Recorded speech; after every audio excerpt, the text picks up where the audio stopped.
सूफ़ी रागी मांझी फ़कीर ते संदसि आस्थाने मथां कयल हमले ख़िलाफ़ मोरो में आस्थाना नूरुल मुबीन जे फ़कीरनि तरफ़ां सूफ़ी राग ॻाए रैली कढी वई, जेका शहर जे मुख़्तलिफ़ हंधनि खां थींदे मोरो प्रेस क्लब पहुती, जिते सूफ़ी अज़म ज़िंदाबाद ऐं सूफ़ियुनि मथां तशदुद बंदि कयो जा नारा हंया विया। एहतिजाजी मुज़ाहिरे जी अॻुवाणी कंदड़ फ़कीर बख़्श सुमरो ऐं फ़कीर पठाण खूसो सहाफ़ियुनि सां ॻाल्हाईंदे चयो त हीउ किथां जो इंसाफ़ आहे त सूफ़ियुनि मथां हमला कया था वञनि।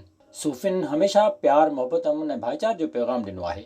सूफ़ी रागी मांझी फ़कीर ऐं संदसि आस्थाने मथां शरपसंद जो हमलो मज़मत जोॻो आहे। हुननि चयो त सूफ़ियुनि जो कमु आहे प्यार विरहाइणु ऐं असां राग ॻाए अमन जो दर्स ॾींदा आहियूं, पर कुझु शरपसंद अनासर तरफ़ां हमलो करे हिकु ग़लति अमल कयो वियो आहे। हुननि सिंध हाई कोर्ट जे चीफ जस्टिस वज़ीर आला सिंध जी सिंध पुलिस समेत ॿिनि आला अमलदारनि खे अपील कई त मांझी फ़कीर मथां कयल हमले जे जवाबदारनि खे क़ानूनी गिरफ़्त में आंदो वञे।